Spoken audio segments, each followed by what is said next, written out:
Nandiyan si Sis Mayang? Oh, para may kasama ako papunta. At buti, may natira pa.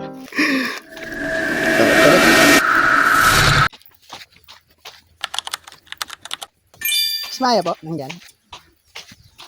Sis Maya! Mitay na ka no? Ari po.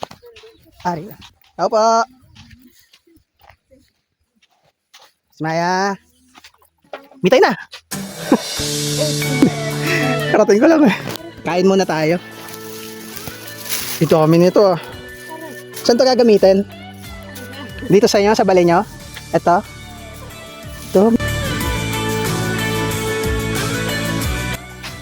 Yan, nandiyan si Sis Maya. Makakasama natin sa pagpunta sa Gasak sa araw na to. Maghahanda lang kami ng pagkain para medyo busog naman bago umakyat.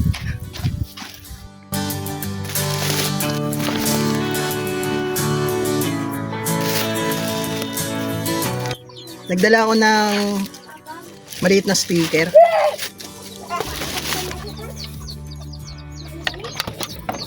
Maya, ulam.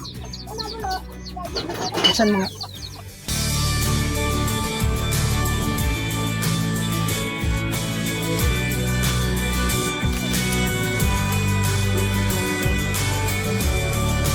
Hati tayo sa ulam, Tad.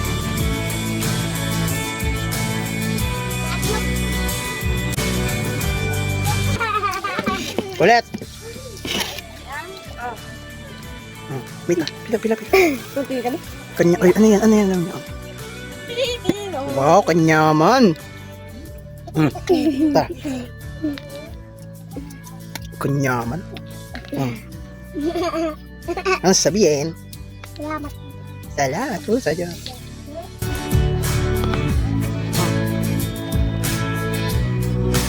Kanyaman. Kain muna tayo bago makiat kasi mapapalaban tayo mamaya.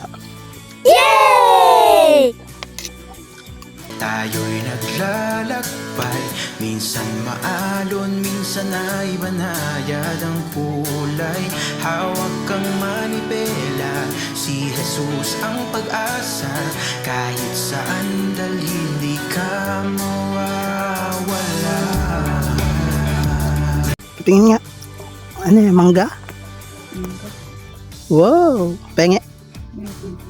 Dala kami ito, bawang. Salamat sa Diyos.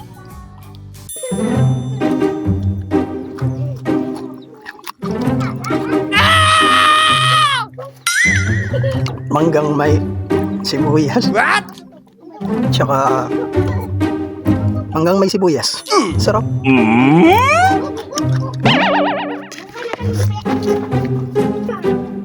Ngayon lang ako nakakain ng mangga. Ang partner niya sibuyas.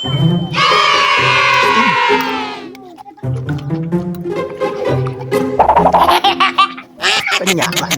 Binigyan ako ni Sis Maya ng tubig. Yay! Kayo? Mantaro Gasak. Sis Maya, tabi na tabi. Naalis na kami ni Sis Maya. Tama kayo?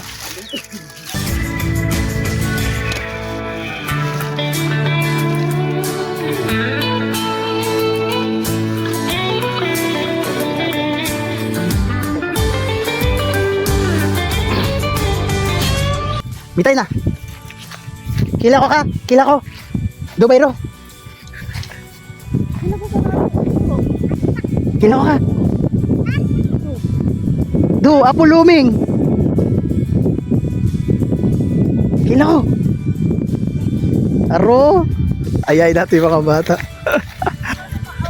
Ayan. Sayang, kala ko maayanan natin. Pero yung mga bata ngayon, mabibilis maglakad yun. Grabe, pagod ka na, mga nagkukwentuhan pa yan. Tapos dito tayo dadaan. Mga ilang oras tayo maglalakad, sis? 3? Are. Ayun. Yan lang pala eh. Yan lang pala.